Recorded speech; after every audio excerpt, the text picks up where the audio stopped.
Hey there, LEGO fans. Welcome back. Alex here. In this video, we're going to be doing a review and comparison of the new Mountain Fortress. Here it is, guys. This is the Bricklink Designer Program Series 1, one of 5 sets that we were able to do some crowdfunding on back in February.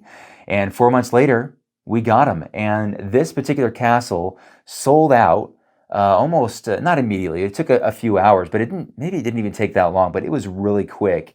It was $380, and that is a lot of money to throw out a single Lego set, especially not knowing kind of like the details of it, as it was just something that I think only one YouTuber got a hold of to review in the early stages. But I realize as I'm making this video, at the end of this video, I can't just say, yeah, this is a great castle, I think you should pick one up. I highly recommend it because you can't just simply pick this thing up because it's not available from Lego. It's sold out. So if you want one of these, you got to buy it from a private seller. And if you think a private seller is going to sell this thing to you at cost, which is $380, then you're dreaming. So my guess is that you're watching this just to kind of have fun and see where I put this thing in my castle layout, or you already have this thing and you're just kind of happy to watch someone else's video about it to see what that person thinks. So whatever reason you're here, I hope you find some entertainment value in this video. And of course, I do have the Lion Knights castle here too, because I thought it'd be kind of fun to compare it because it's very similar in size and price with this thing. So it's a good gauge to see if this is a good deal. And that's what I'm doing here to kind of see, did Alex make a good financial decision to buy this castle 4 months ago? So here we go, guys. Let's get into it. So here it is, guys. Mountain Fortress is Bricklink Designer Program Series 1. It was a $380 pre-order. It has 3,995 pieces, 9 minifigures, and is a great looking castle build. One of the things about it that I noticed right away is that it is based in winter time, and as many of you guys know, my castle theme is based on summer or fall, and that's also how the Lion Knights castle is themed here too. As you can see, it's very green. It's like it's summertime or springtime, and this thing is in like the dead of winter. And I thought, honestly, that I was going to be able to maybe manipulate it to make it look not so wintry, but as you can see here, there are so many white elements used throughout, not just like plopped on like to be snow or ice, but that's actually used as part of the construction. So it would be a sizable project to reverse this thing and make it a summer looking castle. So I'm just going to use it as it is, and maybe there's just some sort of geothermal whatever thing going on in my castle layout that makes it winter, even though it's within hundreds of feet of other castles and on the same elevation. Yeah, but I mentioned there are 9 minifigures, and that's the first comparison we'll look at here. 9 minifigures versus like what, 20 or 22 minifigs of the Lion Knights castle. So way less than even half, but you don't want to go too crazy with minifigures because that will jack up the price on these things as well. So as far as the minifigures that you get, these 9 look fantastic, including a Lion Knights guy who's a prisoner in this thing. So I guess the truce is off. These guys might be enemies after all, who knows? But he looks like he's quite old and has been a prisoner for quite some time. The rest of these minifigures look fantastic, though. Really good, applicable looking minifigures with great prints, with various roles to play in the castle. And if you do have reversible faces there as well for that added playability. Price-wise, well, this one was $400 and this one's $380. Well, it was anyway. I guess private sellers are going to sell it for a little bit more. But I will say this, I don't think people who are trying to flip the Mountain Fortress are going to get what they think they're going to get anymore. I think that 30,000 limit is kind of flooding it a little bit more than they thought, and they're not going to get $800 or $1,000 out of it. They might just get maybe $500 out of it. So time will tell to see how that goes from private sellers. But for now, this thing was $380 at the time. Piece count wise though, this thing had over 4,500 and this had or has 3,995 pieces. So over 500 piece difference is actually pretty substantial given the fact that these are very, very similar scaled and are also very similar weight as well. In fact, I weighed these castles and the Mountain Fortress is 8 pounds 2 ounces. The Lion Knights castle is a little bit more than that. I weighed it at 8 pounds 3.5 ounces. but I did miss a couple of figs, and there's a horse and a cow missing too, so it's a little bit heavier, maybe by 2 or 3 ounces. But so yeah, it's a little heavier, but really similar in weight. And when I look at the footprint of both of these castles, it actually looks very similar there as well. It starts to go very different when we look at kind of the aesthetic of these things. Now, they're both beautiful castles, and granted, Mountain Fortress is in the wintertime, but when you kind of look at the aesthetics of these things, the Lion Knight's castle is just more welcoming. It's more warm. I know it's got green on it, but when you look at the colors of it, it just looks more vibrant, more welcoming, whereas this one looks more cold and hardened. Well, that reminds me, Sleepless Night is the designer of this, and again, he did a fantastic job of this, so thank you to Sleepless Night. Now, I will say, though, that this thing's got a fantastic tower. It's very, very tall. And I will also add that both of these castles do a good job of looking good from the front and the back, but that's where Mountain Fortress it kind of shines, because you're looking at the back of it. That's the back. And I think that looks really good. That's the money shot for Mountain Fortress. The front is actually facing me, you guys.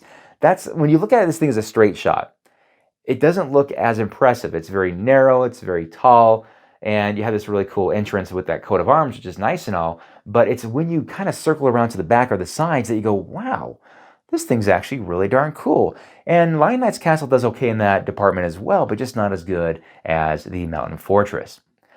Now, one thing that both of these castles do, and I don't like this, but it's a marketing kind of thing, but when they display them for images, they fold them out. So they both open up to reveal the interior, and the Lion Knight's castle opens up a lot more. It looks a lot longer, and you're like, wow, that's an incredibly huge castle. Look how big it is.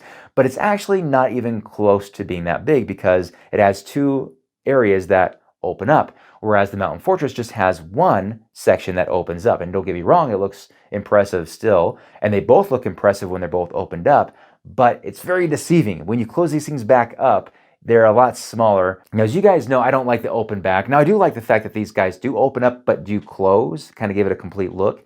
But Mountain Fortress does a good job of being both an open up kind of castle to kind of access the inside, but it's also modular. There's a few sections that you can remove off of the castle, and some wall sections as well that allow you easier access to the interior bits of the castle.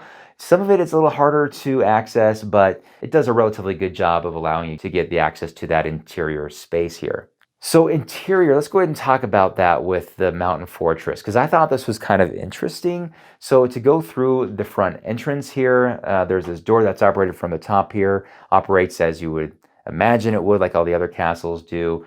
Opens up, and the horse goes through, and he takes an immediate right to get into that bottom level, the dungeon. It's not really a dungeon, but it's the bottom, it's the basement of the castle, right? And the basement of the castle is interesting because there's 3 things down there. You park your horse, right? So you have a stall for the horse, which is great. You have a prisoner area, and then you have a food storage area.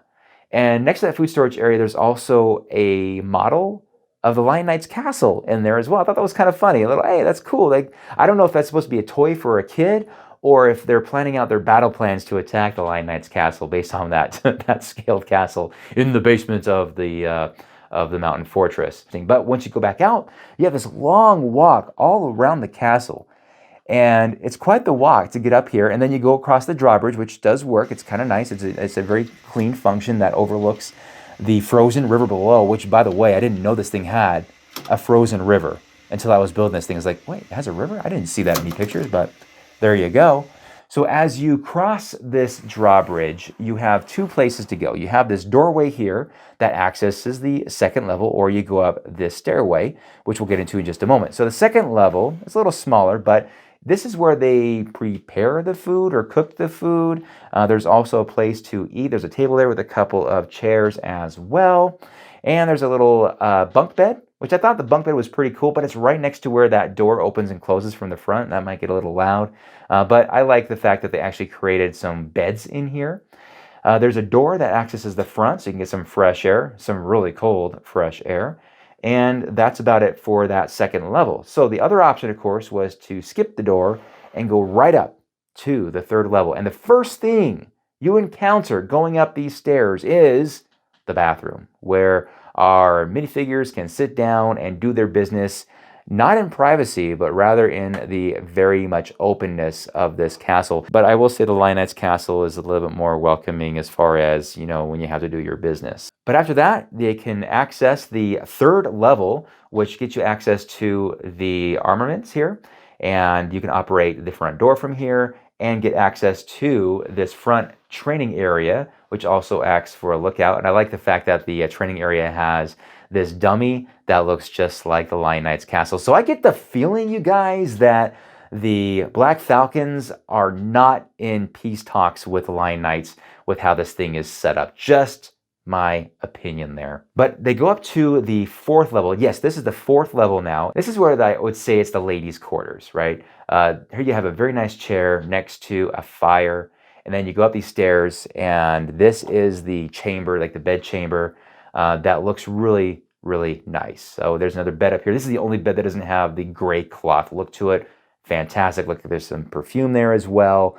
And I love the fact, you guys, that there are stairs or walkways that allow you to access every bit of the mountain fortress. That is not the case with the Lion Knight's castle, because there are some areas here that do not have stairs or ladders to it. You have to just place your minifig there. So I love the more realistic approach that Sleepless Night had with designing the mountain fortress. So guys, that's a quick look at it. I think it's a fantastic set. It's not as detailed or as welcoming, I should say, as the Lion Knight's castle.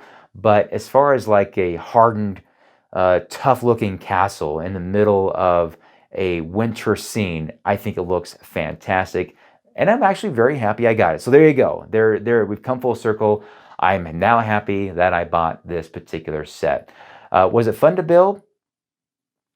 Mostly. Yeah, I think the build was fine, and that's a big difference with a real Lego set that you get like the Lion Knight's castle to a Bricklink Designer program, is that there's no physical instructions. You have to pull them up online. So they're all digital. And some people don't care about instructions, so they're like, oh, I'm fine, whatever. But I like having physical instructions. So for my eyes, I was like, you know, squinting. And there's a lot of pages with the instructions. So I'll just say that it's not my favorite. But yeah, this is automatically the new home base of my Black Falcons faction. Let's go ahead, guys. This is the moment that we take these things downstairs and plop them in the castle area. And don't expect this thing to look amazing in there. This looks great, right? There's a lot of greenery going on around it. Fields, fantastic. This might clash a little bit with its surroundings, but you know what? I don't care. We're going to plop it down there for what it's worth. Let's go ahead and do that now. We've made our way safely downstairs, and here is the medieval area. Got the Lion Knight's castle back there, and Lady Rebecca there is back in her spot saying hi to everybody. Down the road here, we've got the village. We've got Viking Village right here as well. We got Lowenstein Castle back there. We got Castle in the Forest back there, and check it out. There it is, Mountain Fortress. Hey, that's a cool shot. There you go. There's the 3 Bricklink castles right there in the same shot. I don't know if that's been done on YouTube before, but if not, hey, there it is. Now, I kept the 3-in-1 castle right where it was before. I moved it around a little bit, but I just didn't like where, I don't know. It's either it goes there or it's not in here at all. I played around with all of the minifigures. So they're coming out of the main castle now, which makes more sense. I have this envoy right here. Very, very nice.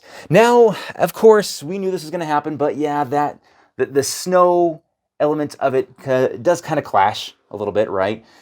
So I don't know. That's going to be something that I'll have to, I don't know, probably revisit here in the future. You know, I'll tell you this much. They've got a great view of the kingdom over here, don't they? Look at that. This soldier right here. Man, they got a great view of the Lion Knight's castle down there. Man, this thing is a beast. But you know what? I like how it looks great from over here. People walking around the city, they look down like, hey, that's a cool castle. Which, you know what? It really is. All right, guys. Well, that's it. Let me know what you guys think about Mountain Fortress and the whole Bricklink Designer program and these 2 castles. I hope you guys enjoyed that little comparison. And as always, guys, thanks so much for watching, and we'll see ya next time, all right? All right. Bye-bye.